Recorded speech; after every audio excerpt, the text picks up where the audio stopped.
कृष्णाय वासुदेवाय हरे परमात्मने प्रणतः क्लेशनाशाय गोविंदाय नमो नमः। हरे कृष्णा। जय श्री हरि। आप सभी भक्तों का दिन शुभ हो।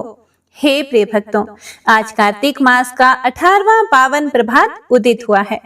आज का यह प्रभात हमें याद दिलाता है कि जब भी हृदय में हरि का नाम गूंजता है तब सृष्टि भी प्रसन्न होकर मुस्कुराने लगती है। हरि स्मरण करने वाला भक्त स्वयं हरि के हृदय में स्थान पाता है। तो आइए कथा प्रारंभ करने से पहले हम सभी मिलकर प्रेम, श्रद्धा और समर्पण के साथ भगवान श्री हरि और तुलसी माता को प्रणाम करें। हे दामोदर, हे मुरारी, आपकी मुस्कान से सृष्टि का हर कण आलोकित हो जाता है। आपकी वंशी की ध्वनि से मन का कलुष मिट जाता है। हमारे जीवन में आपकी कृपा बरसे और हर श्वास में हरि नाम की महक समा जाए। हे तुलसी माता, आपकी छाया में हर दुख मिट जाता है। आपके पत्तों की सुगंध जैसे प्रभु के प्रेम को जीवंत कर देती है। आपका आशीर्वाद सदा हमारे घरों में, हमारे हृदयों में और हमारे कर्मों में बना रहे। इस कार्तिक मास का प्रत्येक दिन हमारे भीतर भक्ति की नई ज्योति जलाए। तो सभी एक बार प्रेम से बोलिए, श्री हरि विष्णु भगवान की जय। तुलसी महारानी नमो नमो, हरि की पटरानी नमो नमो। जय श्री गणेश। एक छोटे से गांव में पवित्र मन वाले एक ब्राह्मण रहते थे जिनका नाम था गणपति भट्ट। वे वेद पुराणों के ज्ञाता, परंतु उससे भी बढ़कर भक्ति रस के ज्ञाता थे। उनका विश्वास था कि जिसने गणेश का सच्चे मन से ध्यान किया उसे किसी और साधना की आवश्यकता नहीं रहती। गणपति भट्ट को लगता था कि परब्रह्म भगवान का स्वरूप गणेश जी के जैसा ही है और उनके दर्शन मात्र से ही मुक्ति प्राप्त हो जाती है। तो वे गणेश जी भगवान के परम भक्त थे। एक बार गणपति भट्ट ब्रह्म पुराण पढ़ रहे थे तो उसमें लिखा था कि नीलगिरी में भगवान जगन्नाथ परब्रह्म के रूप में प्रकट हुए हैं। व्यक्ति को उनके दर्शन मात्र से ही मोक्ष की प्राप्ति हो जाती है। उनके दर्शन करने वालों को कभी भी यमराज के सामने नहीं आना पड़ता। तो गणपति भट्ट परम ब्रह्म के दर्शन के लिए जगन्नाथपुरी की यात्रा पर चल पड़े। रास्ते में भीख मांगकर जो कुछ भी प्राप्त होता उससे अपने पेट की भूख शांत कर लेते। अगर किसी दिन भोजन नहीं भी मिलता तो वे पत्ते खाकर और जल पीकर ही अपनी भूख मिटा लेते। लंबी यात्रा करते करते गणपति भट्ट जगन्नाथपुरी के प्रवेश द्वार अथरनाला पहुंच गए। हे प्रिय भक्तों, अथरनाला के विषय में ऐसी मान्यता है कि जो भी मनुष्य इस स्थान को पार करके पूरी धाम पहुंचता है उसे कभी भी यमराज दंड नहीं देते। तो गणपति भट्ट स्नान करने के बाद में कुछ समय के लिए परब्रह्म का ध्यान करने के लिए वहां पर बैठ गए। तो उन्होंने देखा कि कुछ श्रद्धालु जगन्नाथ मंदिर की ओर से आ रहे हैं। सभी बड़े ही खुश थे और उनके चेहरे पर संतुष्टि के भाव भी थे। उनके हाथों में जगन्नाथ जी का प्रसाद था। तो गणपति भट्ट ने उन भक्तों से पूछा कि आप लोग कहां से आ रहे हैं? तो वह श्रद्धालु कहने लगे कि हम सभी जगन्नाथ मंदिर के दर्शन करने के पश्चात आज 5 दिनों के बाद वापस अपने घर लौट रहे हैं। जगन्नाथ जी के दर्शन करके हम बहुत ही प्रसन्न हैं। तो गणपति भट्ट ने हैरान होकर उनसे फिर से पूछा कि क्या वहां आपको परब्रह्म के दर्शन हुए? तब श्रद्धालु कहने लगे कि हाँ हाँ बिल्कुल, हम लोगों ने वहां पर परब्रह्म के दुर्लभ दर्शन किए हैं। हे प्रिय भक्तों, कभी कभी भक्ति की राह में संशय आता है ताकि प्रभु स्वयं आकर उस भ्रम को मिटा सके।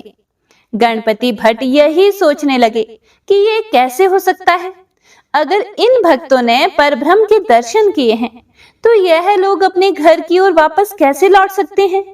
इनको तो परब्रह्म में विलीन हो जाना चाहिए था। फिर उन्होंने पुराण में दोबारा से पढ़ा। उसमें लिखा था कि जो भी परब्रह्म के दर्शन करता है उसे मोक्ष प्राप्त हो जाता है। तो फिर ये लोग दर्शन करने के पश्चात अपने घर भला कैसे लौट सकते हैं? अब गणपति भट्ट का मन मस्तिष्क उस समय भ्रमित हो रहा था। उनकी समझ में कुछ भी नहीं आ रहा था कि क्या सही है और क्या गलत। एक पल के लिए उनके मन में विचार आया कि मेरा तो इतनी दूर आना व्यर्थ हो गया, आत्महत्या करके अपना शरीर त्याग देता हूं। फिर उन्हें फिर से ध्यान आया कि पुराणों में लिखा है कि आत्महत्या नहीं करनी चाहिए। उधर पुरी में बैठे हुए जगन्नाथ जी भगवान समझ गए कि मेरा भक्त तो भ्रमित हो गया है, तो उन्होंने एक ब्राह्मण का रूप धारण किया और गणपति भट्ट के पास जा पहुंचे और वहां जाकर कहने लगे कि आप इतने विचलित क्यों लग रहे हैं? तब गणपति भट्ट ने उनकी ओर देखकर पहले तो उन्हें बड़े ही आदर पूर्वक प्रणाम किया और फिर कहा कि मैंने तो पुराणों में पढ़ा है कि नीलगिरी में परब्रह्म के दर्शन होते ही मनुष्य मोक्ष को प्राप्त हो जाता है, लेकिन मुझे तो यहाँ आकर पता चला कि यहाँ कोई परब्रह्म है ही नहीं। तो ब्राह्मण पूछने लगा कि आपको ऐसा क्यों लगता है? तो गणपति भट्ट बोले कि मैंने पढ़ा है कि जो भी मनुष्य परब्रह्म के दर्शन करता है उसका शरीर तो परब्रह्म में विलीन हो जाता है, लेकिन मैंने तो भक्तों को उनके दर्शन के बाद अपने घर की ओर जाते हुए देखा है। अगर वास्तव में यहाँ कोई परब्रह्म होता है तो वह लोग घर के लिए कैसे जा सकते हैं? उन्हें मुक्ति क्यों नहीं मिली? तो ब्राह्मण के वेश में आए जगन्नाथ जी मुस्कुराते हुए बोले कि भगवान जगन्नाथ को कल्पतरु के नाम से भी जाना जाता है, अर्थात वे सबकी इच्छाएं पूर्ण करते हैं। इसीलिए जो भक्त दर्शन करने के बाद घर लौटने की इच्छा से आता है वह वापस घर लौट जाता है। जिनकी जैसी कामना थी जगन्नाथ जी ने उनकी मनोकामना पूर्ण कर दी। जगन्नाथ जी के धाम में जो भक्त जैसी इच्छा लेकर आता है उसे उसी के अनुसार फल मिलता है। इसीलिए ये मत सोचो कि यहाँ परब्रह्म के दर्शन नहीं होते। तो ब्राह्मण की बात सुनकर गणपति भट्ट का मन बदल गया और वह जगन्नाथ जी के दर्शन करने के लिए जगन्नाथपुरी धाम की ओर चल पड़े। जिस दिन गणपति भट्ट जगन्नाथ मंदिर में सिंह द्वार पर पहुंचे उस दिन संयोग से स्नान पूर्णिमा थी। उस समय जगन्नाथ जी, बलभद्र जी और सुभद्रा माता को स्नान मंडप पे ले जाकर स्नान करवाया जा रहा था। हजारों की संख्या में भक्त अपने देवता के दर्शन करने के लिए वहां पर आए हुए थे। तो गणपति भट्ट ने भी वहां जगन्नाथ जी के दर्शन किए। गणपति भट्ट का दृढ़ विश्वास गणेश जी पर था। उनका विश्वास था कि परब्रह्म का चेहरा गणेश जी जैसा है। जब उनको जगन्नाथ जी का चेहरा गणेश जी जैसा दिखाई नहीं दिया तो गणपति भट्ट उनको बिना प्रणाम किए निराश होकर लौट आए। अपने भक्त को निराश होकर जगन्नाथ भगवान भला कैसे जाने देते? तो जगन्नाथ भगवान ने उसी रात राजा के एक सेवक को सपने में दर्शन दिए। जगन्नाथ जी भगवान कहने लगे कि मेरा भक्त इतनी दूर से मेरे दर्शन के लिए आया था, लेकिन मेरा चेहरा गणेश जी जैसा नहीं था, तो वह निराश होकर जा रहा है। इसीलिए तुम तुरंत जाओ और उसे वापस बुला कर लाओ और उसे बोलो कि वापस आकर गणेश जी मुख के दर्शन करें। यह सुनकर राजा का सेवक तुरंत उठा और गणपति भट्ट को ढूंढने के लिए चल पड़ा। गणपति भट्ट बहुत ही उदास होकर जा रहा था, तो उसके पास पहुंचकर भी कहने लगा कि आप तो बहुत ही भाग्यशाली हैं। जगन्नाथ भगवान आपको स्वयं दर्शन देना चाहते हैं, इसीलिए आप मेरे साथ फिर से मंदिर चलें, जहां आपको परब्रह्म के दर्शन होंगे, जहां भगवान परब्रह्म के रूप में सभी को दर्शन देते हैं और आप वहां से वापस लौट रहे हैं। ऐसा कैसे हो सकता है? चलो आप मेरे साथ भगवान के दर्शन करने के बाद ही जाना। तो गणपति भट्ट कहने लगे कि वहां परब्रह्म कहाँ है? उनका चेहरा गणेश जी जैसा नहीं है और मेरा तो दृढ़ विश्वास है कि परब्रह्म का चेहरा गणेश जी के मुख के समान है। मुझे तो उनके चेहरे पर सूंड भी दिखाई नहीं दी। फिर तुम मुझे वापस लौटने के लिए क्यों बोल रहे हो? तो मुदीरत कहने लगे कि आप एक बार दोबारा मंदिर चलें। आपको इस बार परब्रह्म के स्वरूप में गणेश जी का चेहरा दिखाई देगा। इस तरह राजा के सेवक के बार बार अनुरोध करने पर गणपति भट्ट फिर से मंदिर में गए। तो इस बार उन्हें भगवान जगन्नाथ और बलभद्र के चेहरे पर एक बड़ी सूंड और सुंदर दंत के दर्शन हुए। तो जिसे देखकर गणपति भट्ट ने प्रसन्न होकर उनकी स्तुति की। गणपति भट्ट परब्रह्म के ध्यान में लीन होकर पृथ्वी पर गिर पड़े और उनकी आत्मा प्रभु में विलीन हो गई। हे प्रिय भक्तों, क्षण भर को जग थम गया। वातावरण में शंखनाद गूंज उठा और गणपति भट्ट की आंखों में वही परब्रह्म प्रकट हो गए, गणेश स्वरूप में। भक्त और भगवान का यह मिलन संसार को सिखा गया कि प्रेम से की गई भक्ति कभी व्यर्थ नहीं जाती। वहां पर उपस्थित भक्त इस बात के प्रत्यक्षदर्शी बने। हे प्रिय भक्तों, कहा जाता है कि उसके बाद से ही स्नान पूर्णिमा के दिन जगन्नाथ जी का हाथी भेष या फिर गजानन भेष बनाया जाता है। तो यह थी गणेश जी के परम भक्त की कथा। यह कथा हमें बताती है कि जिस रूप में भी भगवान को मानो, वह उसी रूप में तुम्हें दर्शन देते हैं। तो सभी भक्तजन एक बार प्रेम से बोलिए, जय श्री गणेश, जय जगन्नाथ। आइए महात्म्य कथा से पहले सुनते हैं भगवान श्री कृष्ण के भक्त प्रेम की एक बहुत ही सुंदर कथा और राई दामोदर भगवान की पुण्य फल देने वाली कथा। कभी कभी भगवान को कोई भक्त इतना प्यारा हो जाता है कि उसका संग साथ पाने के लिए वे भक्त की सेवकाई भी करने लगते हैं।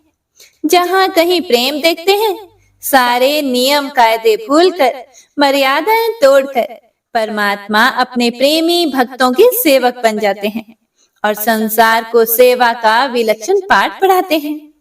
ऐसे कई भक्तों के उदाहरण हमें देखने को मिलते हैं, जिनके सेवक स्वयं भगवान बने हैं। कभी वे सखुबाई बनकर उसकी जगह खंबे से बंधने को आ जाते हैं, तो कभी उगना बनकर कभी विद्यापति के चाकरी करते हैं। ऐसा ही एक प्रेरणादायी प्रसंग महाराष्ट्र के संत एकनाथ के जीवन चरित्र में भी देखने को मिलता है। पैठण में भगवान के परम भक्त एकनाथ हुए हैं। एकनाथ जी सारा दिन अविरत प्रभु सेवा और भजन करते रहते थे, इसीलिए वे थक भी जाते थे। उनकी ऐसी अविराम सेवा से प्रभु दयाद्र हो गए।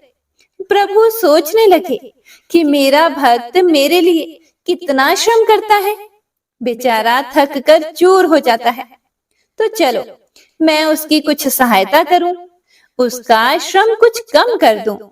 यह सोचकर भगवान श्री कृष्ण ने ब्राह्मण का रूप रचा और एकनाथ के पास आकर बोले कि हे भाई, मुझे अपना सेवक रख लोगे क्या? एकनाथ बोले कि मुझे सेवक की क्या जरूरत है, मैं तो अपना सारा दिन प्रभु की सेवा और स्मरण में ही बिताता हूँ। फिर भगवान बोले कि मैं तुम्हें ठाकुर जी की सेवा करने में सहायता करूंगा। एकनाथ बोले, जैसी तेरी इच्छा। हाँ, तेरा नाम क्या है? भगवान ने कहा, मेरा नाम खंडिया है। हे प्रिय भक्तों, एक चौपाई है, तुलसीदास चंदन घिसे तिलक लेत रघुबीर। यह वाली बात उल्टी हो गई। जिसे चंदन का तिलक लगाया जाता था, वह स्वयं ही चंदन घिसने लगे। यह है भक्ति की महिमा। गीता में भगवान श्री कृष्ण ने कहा है कि जो भी पुरुष संपूर्ण प्राणियों में मुझ वासुदेव को ही व्यापक देखता है और संपूर्ण भूतों को मुझ वासुदेव के अंतर्गत देखता है, उसके लिए मैं अदृश्य नहीं होता और वह मेरे लिए अदृश्य नहीं होता। हे प्रिय भक्तों, एकनाथ जी सभी प्राणियों में भगवान को देखा करते थे। वासुदेव सर्वम। भगवान से सच्चा प्रेम होने के लिए सभी प्राणियों में प्रभु दृष्टि होना आवश्यक है। समस्त प्राणियों में भगवान का रूप देखते हुए सबसे निस्वार्थ प्रेम करना और फल की इच्छा के बिना उनकी सेवा करना ही सच्ची भगवान की सेवा है। एक बार द्वारका से एक ब्राह्मण एक नाथ जी से मिलने आया और एक नाथ जी से कहने लगा, धन्य है आपकी कृष्ण भक्ति, जो भगवान ने आप पर ऐसी अद्भुत कृपा बना रखी है। आप अपने सेवक खंडिया के दर्शन करवाकर मेरा भी जीवन कृतार्थ करें। एक नाथ जी कुछ समझ ना सके और फिर बोले कि हाँ, खंडिया पानी लाने बाहर गया है, अभी आता ही होगा। लेकिन आपको उससे मिलने की ऐसी उत्कंठा क्यों है? ब्राह्मण ने कहा, मैं वर्षों से श्री कृष्ण भगवान के दर्शन पाने की इच्छा से उनकी उपासना कर रहा हूँ। पिछले दिनों भगवान ने स्वप्न में मुझे बताया कि अभी मैं तुम्हें द्वारिका में दर्शन नहीं दे सकता, लेकिन मनुष्य रूप में तुम मेरे दर्शन करना चाहते हो तो पैठन जाओ। वहां मेरे भक्त एक नाथ के यहाँ मैं पिछले 12 वर्षों से खंडिया के रूप में सेवक का कार्य कर रहा हूँ। इसीलिए श्री कृष्ण के दर्शन की लालसा से मैं यहाँ आया हूँ। बस यह सुनकर एक नाथ जी अवाक रह गए। अपने सेवक खंडिया में उन्हें कभी भी भगवान का एहसास ही नहीं हुआ। खंडिया के वापस आने पर ब्राह्मण ने उन्हें भक्ति भाव से साष्टांग प्रणाम किया तो भगवान श्री कृष्ण उसके सामने प्रकट हो गए। पर उसी क्षण खंडिया अंतर्ध्यान हो गया और फिर कभी नहीं लौटा। एक नाथ जी को तब एहसास हुआ, खंडिया कोई सेवक नहीं है, बल्कि उसके रूप में मेरे नाथ श्री कृष्ण ही थे। लेकिन मुझसे उन्होंने यह कपट क्यों किया? मैं उन्हें क्यों नहीं पहचान सका? यह सोचकर वह बहुत शोकाकुल हो गए और भगवान से करुण प्रार्थना करने लगे। भगवान श्री कृष्ण प्रकट हो गए और बोले, हे एकनाथ, मैं संत के संग रहने का जो अपार सुख है उसे लूटना चाहता था। संत की सेवा करने में जो आनंद है उसमें मैं अपने आप को भूलना चाहता था। इसीलिए मैंने जानबूझकर तुम्हारी स्मृति पर पर्दा डाल दिया था। यदि मैं ऐसा ना करता तो तुम्हारे संग और सेवा का लाभ कैसे मिलता? तुम्हें विस्मरण हुआ, पर उस विस्मरण में मैं ही कारण था। एक नाथ जी समझ गए कि भगवान का स्मरण ज्ञान है, तो उनको भूल जाना विस्मरण भगवान का प्रेम है। भक्त से ही भगवान की भगवता प्रकट होती है। भगवान यदि भक्त के रूप अवस्था को ना अपनाए तो वे अपनी भगवता को अनुभव नहीं कर सकते। भगवान ही भक्त बनकर अपने लिए उनके प्रेम का आनंद उठाते हैं। मनुष्य की प्रत्येक नस नस में भगवान की सत्ता है, फिर भी इस बात को भूलकर मनुष्य साधना भक्ति द्वारा ईश्वर को प्राप्त करने का प्रयास करता है। भगवान हमें दिखाई नहीं देते या हमारे पास नहीं है, इस धारणा को हटाना है और यह भगवान ही हटा सकते हैं। इसीलिए हमें उन्हीं से प्रार्थना करनी चाहिए, हे भगवान, आप सर्वत्र होते हुए भी क्यों अपने आप को छिपाए हुए हो? जैसे भी आप हैं वैसे ही दर्शन मुझे भी दीजिए। प्रार्थना से द्रवित होकर भगवान भक्त के सर्वांग में उदय होने लगते हैं, जिसका लक्षण है कि सारा तन मन प्राण उन्हीं के प्रेम में डूब जाता है। आंखों से आंसू गिरने लगते हैं और मुख से राम कृष्ण हरि या माँ माँ की पुकार होने लगती है। इससे भक्त और भगवान दोनों को ही प्रसन्नता होती है। जय श्री कृष्ण। हे प्रिय भक्तों, अब सुनते हैं कार्तिक मास में सुनी जाने वाली राई दामोदर की कहानी। एक छोटी सी लड़की थी जो प्रतिदिन मंदिर जाती थी, पूजा पाठ करती थी। कार्तिक का महीना आया, उस दिन वह मंदिर गई तो देखने लगी कि बहुत सारी औरतें पूजा कर रही हैं और राई दामोदर की कहानी कह रही हैं और सुन रही हैं। तो उसने पूछा, यह तुम क्या कर रही हो? तो सभी कहने लगी कि कार्तिक का महीना शुरू हो गया है, इसीलिए हम सब अब कार्तिक नहाएंगे। रोज सुबह सवेरे आया करेंगे, कार्तिक का स्नान किया करेंगे, महात्म्य और कहानी सुनेंगे। तो वह कहने लगी कि मैं भी नहाऊंगी और मैं भी कार्तिक का स्नान करूंगी। तब सभी औरतों ने कहा कि ठीक है, तुम भी हमारे साथ कार्तिक मास महात्म्य और कहानी सुन लेना। अब वह भी प्रतिदिन कार्तिक स्नान करने लगी। जब कार्तिक का महीना पूरा हुआ, तब सभी लोग अपनी अपनी बात करने लगी। एक बोली कि हम तो गंगा जी जाएंगे, दूसरी बोली कि हम जमुना जी जाएंगे, एक बोली कि मैं तो राई दामोदर भगवान को जिमाऊंगी। तब वह छोटी लड़की पूछने लगी कि यह राई दामोदर भगवान कैसे होते हैं?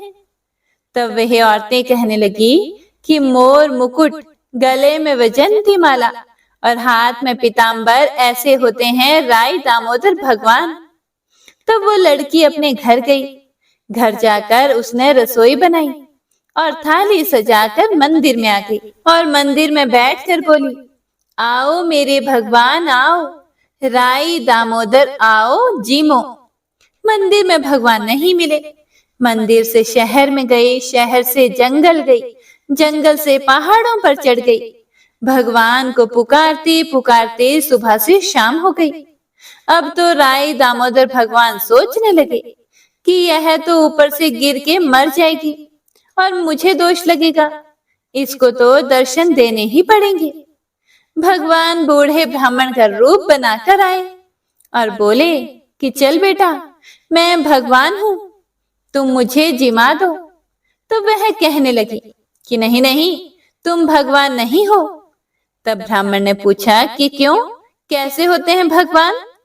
तब उसने कहा कि मेरे भगवान तो मोर मुकुट, गले में वैजयंती माला पहने हुए और हाथ में पीताम्बर लिए हुए हैं। यह सुनकर ब्राह्मण बोला, अच्छा ऐसे हैं तेरे भगवान?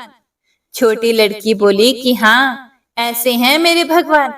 अब भगवान ने लड़की के सामने अपना चतुर्भुजी रूप दिखाया। अब लड़की बड़ी खुश हो गई और बोली कि हाँ, तुम ही हो मेरे भगवान। अब आगे आगे वह छोटी लड़की भाग रही थी और पीछे पीछे भगवान आ रहे थे। भागते भागते वह लड़की सभी सहेलियों से बोली कि मेरे घर में भगवान आए हैं। उनमें से किसी एक ने कहा कि देखो तो इसके भगवान कैसे हैं। हे प्रिय भक्तों, जिनके भाग्य में भगवान के दर्शन लिखे थे, उन्हें दर्शन हो गए। हे राई दामोदर भगवान, जैसे आपने लड़की को दर्शन दिए, वैसे ही सभी को देना। कहानी सुनने वाले, सुनाने वाले और हुंकारा भरने वाले सभी पर अपना आशीर्वाद बनाए रखना। जय श्री हरि विष्णु। हे प्रिय भक्तों, तो आइए अब सुनते हैं आज की कार्तिक मास महात्म्य की कथा। पिछले अध्याय में आपने अदिति की कथा सुनी थी। श्री सूत जी के इस प्रकार कहने पर ऋषि आश्चर्य पूर्वक कहने लगे, हे सूत जी, कितने आश्चर्य की बात है कि अदिति अग्नि में नहीं जली और ना ही उसे इसका पता ही चला। तब सूत जी महाराज कहने लगे, हे ऋषियों, इसमें आश्चर्य की क्या बात है? जिन भगवान के स्मरण मात्र से ही सारे संकट दूर हो जाते हैं, उनका ध्यान करने वाले भक्त को भला कौन कष्ट दे सकता है? जब वह अग्नि शांत हुई, तब भगवान श्री हरि विष्णु स्वयं अदिति के सामने प्रकट हो गए और बोले, हे देव माता, आपके इस कठिन तप से हम अति प्रसन्न हैं। आप इच्छित वर मांगिए। भगवान श्री हरि विष्णु को अपने सम्मुख साक्षात उपस्थित देखकर अदिति जी ने विनम्र भाव से भगवान की स्तुति करते हुए कहा, हे भगवान, आपके स्मरण मात्र से समस्त कलेश दूर हो जाते हैं और आपके चरण कमलों की सेवा करके भक्तजन परम सिद्धि को प्राप्त करते हैं। ऐसे भगवान को मेरा सादर नमस्कार है। देवता, नदी और समुद्र आदि सब कुछ आप ही हैं। इसीलिए आप मेरे पुत्रों की रक्षा कीजिए और निष्कंटक राज्य दीजिए।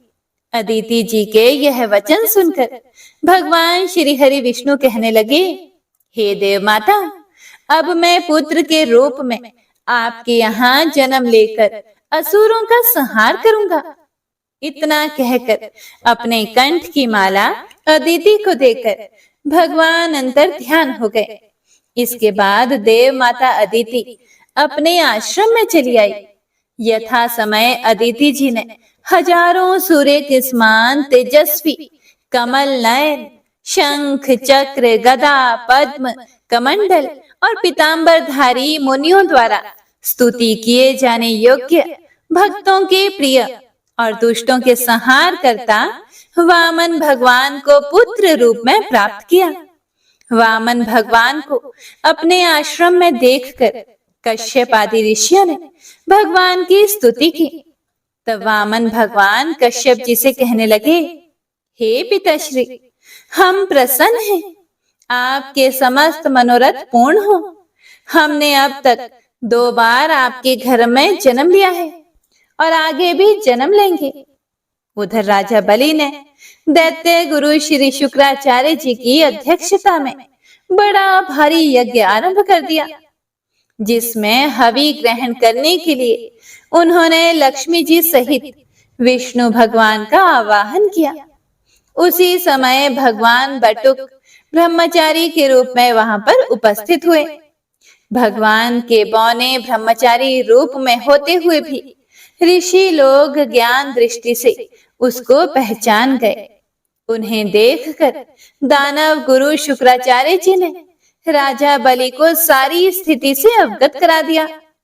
दैत्य गुरु शुक्राचार्य जी ने राजा बलि को बौने ब्रह्मचारी के रूप में भगवान के आने का कारण बताते हुए कहा, हे राजा बलि, तुम्हारा राज्य प्राप्त करने के लिए ही अदिति के गर्भ से जन्म लेकर भगवान श्री हरि विष्णु स्वयं इस रूप में तुम्हारे यज्ञ में आए हैं। और मैं तुम्हें इस समय सचेत कर रहा हूं कि दान के रूप में उन्हें कुछ भी मत देना, वरना चले जाओगे। इसके उत्तर में बलि कहने लगा, हे गुरुदेव, आप मुझे अधर्म का उपदेश क्यों दे रहे हैं? घर आए हुए याचक को दान ना देना अधर्म आचरण नहीं तो और क्या है? अगर विष्णु भगवान स्वयं याचक बनकर मेरे द्वार पर आए हैं, तो इससे बढ़कर मेरे लिए सौभाग्य की और क्या बात हो सकती है? मैं जितने यज्ञ आदि करता हूँ, वे सभी भगवान श्री हरि विष्णु को प्रसन्न करने के लिए ही तो करता हूँ। इसीलिए बटुक रूप में वे जो कुछ भी मांगेंगे मैं अवश्य दूंगा। शुक्राचार्य और राजा बलि में अभी बात चल ही रही थी कि वामन भगवान राजा बलि के यज्ञ मंडप में आ गए। बलि ने अर्घ आदि देकर उनका यथोचित आदर सत्कार किया। फिर हाथ जोड़कर कहने लगा, हे नाथ, आपके दर्शन पाकर तो मैं कृतार्थ हो गया। अब आज्ञा दीजिए कि मैं आपकी क्या सेवा करूं? तब भगवान कहने लगे, हे राजन, तप करने के लिए बस हमको 3 पग भूमि चाहिए। यह सुनकर राजा बलि ने हंसकर कहा, हे बटुक महाराज, तुमने मांगा भी तो क्या मांगा? कुछ धन, ग्राम, शहर, हाथी और घोड़े आदि मांगे होते। यह सुनकर वामन भगवान बोले, हे दैत्यराज, मुझे किसी भी प्रकार का कोई प्रलोभन नहीं है। मुझे तो तप करने के लिए केवल 3 पग भूमि ही चाहिए। हे राजन, यह पृथ्वी सदैव किसी के पास नहीं रहती। सारी पृथ्वी को भोगने वाले मानधाता जैसे राजा आज कहाँ है? इसीलिए मुझे अधिक लोभ नहीं, मात्र 3 पग भूमि ही चाहिए। चंचल लक्ष्मी को यज्ञ और दान में लगाकर तुम्हारी तरह जो अपना मार्ग सुधारते हैं, वे धन्य हैं। भूमि दान से उत्तम ना कोई दान हुआ है और ना ही आगे कभी होगा। इसीलिए हे दानवीर राजा, मुझे मात्र 3 पग भूमि दे दीजिए। भगवान विष्णु ने राजा बलि को समझाते हुए आगे कहा, हे राजा बलि, इस संबंध में मैं तुम्हें एक प्राचीन इतिहास सुनाता हूँ। ध्यान से सुनो। पहले ब्रह्मकल्प में भद्रमती नाम का एक दरिद्र ब्राह्मण रहता था।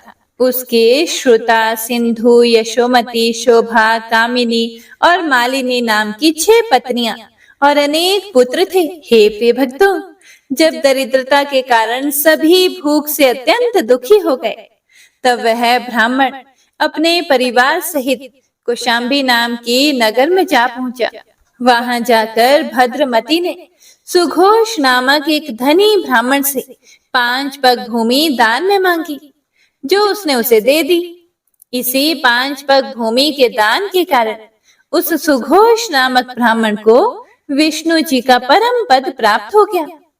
फिर एक अन्य ब्राह्मण के मांगने पर भद्रमती ने वह दान में मिली हुई 5 पग भूमि उसे भी दान में दी। इससे भद्रमती को मोक्ष की प्राप्ति हो गई। इसी कारण हे राजा बलि, मैं कहता हूँ कि मुझे भी 3 पग भूमि दे दो, जिससे उसे किसी को देकर मैं भी मोक्ष का साधन प्राप्त कर सकूं। वामन भगवान के द्वारा प्रेरित करने पर राजा बलि गंगा सागर अर्थात टूटी वाला लोटा लेकर भूमि का संकल्प करने को तैयार हो गया।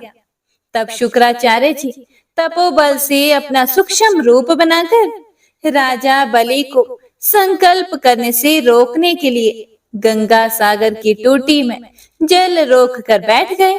अर्थात जिस लोटे में टूटी वाला लोटा जो होता है, जिस जगह से जल की धारा निकलती है, उस जगह पर जाकर गुरु शुक्राचार्य जी बैठ गए।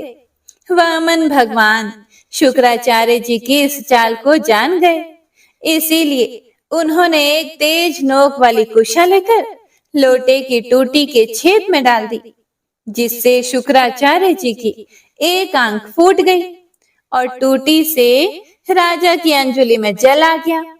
राजा बलि ने फिर 3 पग भूमि देने का संकल्प ले लिया। उसी समय भगवान विराट रूप धारण करके ब्रह्मलोक तक बढ़ गए और फिर उन्होंने 2 पगों में ही सारा ब्रह्मांड नाप लिया। भगवान के पांव के अंगूठे से ब्रह्मांड फूट गया और फूटे हुए मार्ग से पानी के अनेक स्तोत्र बहने लगे। भगवान श्री हरि विष्णु का पैर उस जल से धुलता रहा। वही लोग पावन जल ब्रह्मा आदि देवताओं को पवित्र करता हुआ सप्त ऋषियों से सेवित सुमेरु पर्वत पर पड़ा और गंगा जी के नाम से विख्यात हो गया। इस प्रकार पतित पावनी गंगा जी की उत्पत्ति भगवान के श्री चरणों से हुई, जिसके स्नान और स्मरण मात्र से जन्म जन्मांतर के पाप नष्ट हो जाते हैं। यह दृश्य देखकर समस्त देवता और ऋषि मुनि स्तुति करते हुए बोले, हे अनंत मूर्ति, जगत संचालक परम पिता और सबके स्वामी, आपको नमस्कार है। इस प्रकार स्तुति सुनकर भगवान ने फिर उन सभी देवताओं को उनका अपना अपना स्थान दिला दिया और बलि को रसातल भेजते हुए उसे वरदान दिया कि अग्नि में बिना मंत्र उच्चारण के जो हवन किया जाएगा, वह तथा कुपात्र को अपवित्रता से दिए गए दान का फल तुम्हें प्राप्त होगा।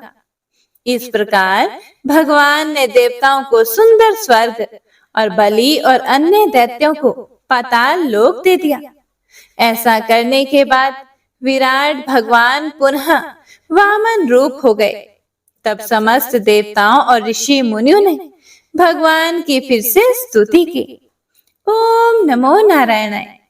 हे प्रिय भक्तों, तो आज का अध्याय यहीं समाप्त होता है। इससे अगले अध्याय में आप जानेंगे कि श्री सूत जी महाराज ने ऋषियों को कथा सुनाई कि गुरु वशिष्ठ जी जब स्नान करके वापस आए तो एक राजा ने सोने की थाली में सजा हुआ मांस मिश्रित भोजन उनको परोस दिया। उसके बाद क्या हुआ, इसका वृतांत आप सभी अगले अध्याय में जरूर सुनिएगा। तो आइए अब सुनते हैं श्री तुलसी चालीसा। श्री तुलसी महारानी करूं विनय सिर नाए, जो मम हो संकट विकट दीजे मात नशाए। नमो नमो तुलसी महारानी, महिमा मिट ना जाए बखानी। दियो विष्णु तुमको सन्माना, जग में छायो सुयश महाना। विष्णु प्रिया जय जयति भवानी, तेहो लोक की हो सुख खानी। भगवत पूजा कर जो कोई, बिना तुम्हारे सफल न होई। जिन घर तब नहीं होए निवासा, उस पर करही विष्णु नहीं बासा। करे सदा जो तब नित सुमिरन, तेहि के काज होए सब पूरण। कार्तिक मास महात्म तुम्हारा, ताको जानत सब संसारा। तब पूजन जो करे कुंवारी, पावे सुंदर वर सुकुमारी। करे जो पूजन नित प्रति नारी, सुख संपत्ति से होए सुखारी। वृद्धा नारी करे जो पूजन, मिले भक्ति होवे पुलकित मन। श्रद्धा से पूजे जो कोई, भवनिधि से तर जावे सोई। कथा भागवत यज्ञ करावे, तुम बिन नहीं सफलता पावे। छायो तब प्रताप जग भारी, ध्यावत तुम्ही सकल चित धारी। तुम्ही मात यंत्रण तंत्रण में, सकल काज सिद्धि होवे क्षण में। औषधि रूप आप हो माता, सब जग में तव यश विख्याता। देव ऋषि मुनियों तपधारी, करत सदा तव जय जयकारी। वेद पुरातन तव यश गाया, महिमा गम पार नहीं पाया। नमो नमो जय जय सुख कारणी, नमो नमो जय दुख निवारणी। नमो नमो सुख संपत्ति देनी, नमो नमो अघ काटन छेनी। नमो नमो भक्तन दुख हरनी, नमो नमो दुष्टन मद छेनी। नमो नमो भव पार उतारनी, नमो नमो परलोक सुधारनी। नमो नमो निज भक्त उबारनी, नमो नमो जन काज सवारनी। नमो नमो जय कुमति निशावनी, नमो नमो सुख उपजावनी। जयति जयति जय तुलसी माई, ध्याओ तुमको शीश नवाई। निज जन जानि मोहि अपनाओ, बिगड़े कारज आप बनाओ। करूं विनय में मात तुम्हारी, पूर्ण आशा करहूं हमारी। शरण चरण कर जोरी मनाओ, निश दिन तेरे ही गुण गाओ। करहूं मात अब मोह पर दाया, निर्मल होए सकल मम काया। मांगू मात यह वर दीजे, सकल मनोरथ पूर्ण कीजे। जानू नहीं कुछ नेम आचारा, क्षमहु मात अपराध हमारा। 12 मास करे जो पूजा, ता सम जग में और न दूजा।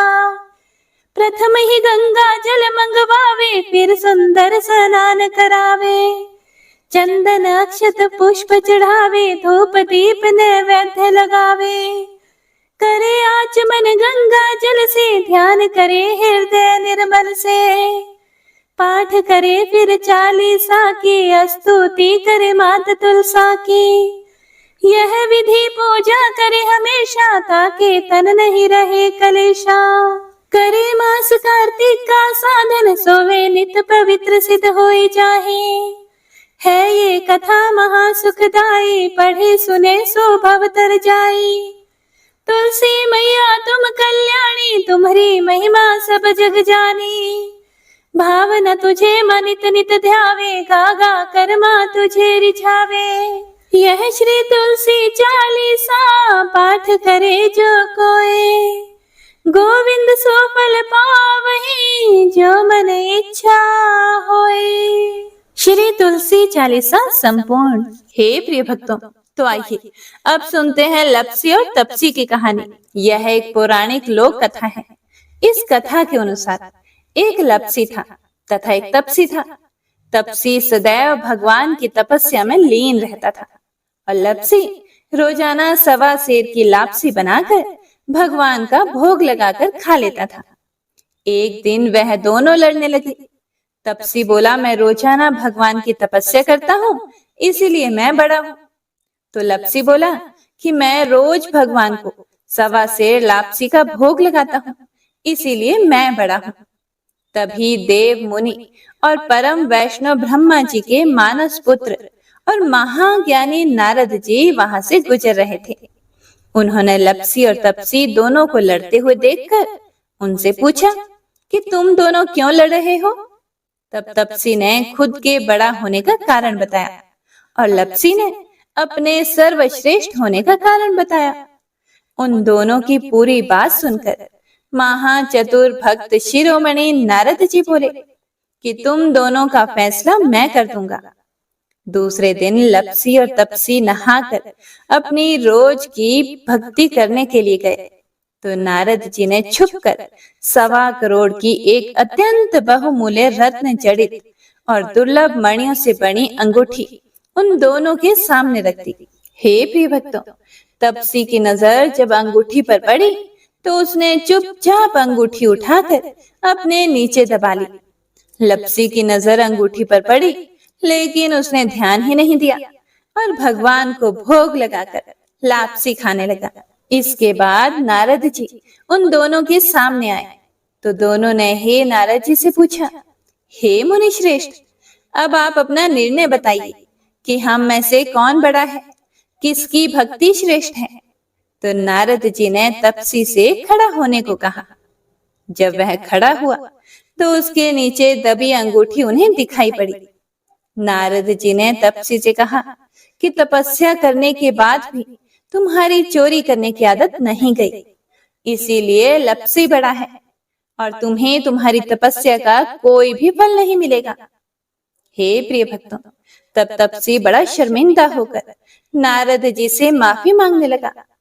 उसने नारद जी से पूछा कि मुझे मेरी तपस्या का फल कैसे मिलेगा। तब नारद जी ने उससे कहा कि यदि कोई गाय और कुत्ते की रोटी को नहीं बनाएगा, यदि कोई ब्राह्मण को भोजन करवाकर दक्षिणा नहीं देगा, तो उनके दान धर्म का फल, उन लोगों की पूजा का फल तुझे मिलेगा। यदि कोई सुहागिनी साड़ी के साथ ऊपरी अंगोछा का दान नहीं देगा तो वह फल तुझे मिलेगा। यदि कोई दिए से दिया जलाए तो वह फल भी तुझे मिलेगा। यदि कोई सारी कहानी सुने लेकिन तुम्हारी कहानी नहीं सुने तो उसकी पूजा का फल भी तुझे मिलेगा। हे प्रिय भक्तों, उसी दिन से हर व्रत कथा कहानी के साथ लपसी तपसी की यह कहानी भी अवश्य सुनी और कही जाती है। तो आइए अब सुनते हैं तुलसी माता की आरती। तुलसी महारानी नमो नमो, हर की पटरानी नमो नमो। तुलसी महारानी नमो नमो, हर की पटरानी नमो नमो। धन तुलसी पूरण तप कीनो, शालिग्राम बनी पटरानी नमो नमो। तुलसी महारानी नमो नमो। जाके पत्र मंजरी कोमल, श्रीपति कमल चरण लपटानी नमो नमो। तुलसी महारानी नमो नमो, हर की पटरानी नमो नमो। कौन से महीने में बोई रानी तुलसा, कौन से महीने हुई हरियाली नमो नमो। तुलसी महारानी नमो नमो, हर की पटरानी नमो नमो। कौन से महीने में हुई तेरी पूजा, कौन से महीने हुई पटरानी नमो नमो। तुलसी महारानी नमो नमो, हर की पटरानी नमो नमो। आषाढ़ मास में बोई रानी तुलसा, सावन मास में हुई हरियाली नमो नमो। तुलसी महारानी नमो नमो, हर की पटरानी नमो नमो।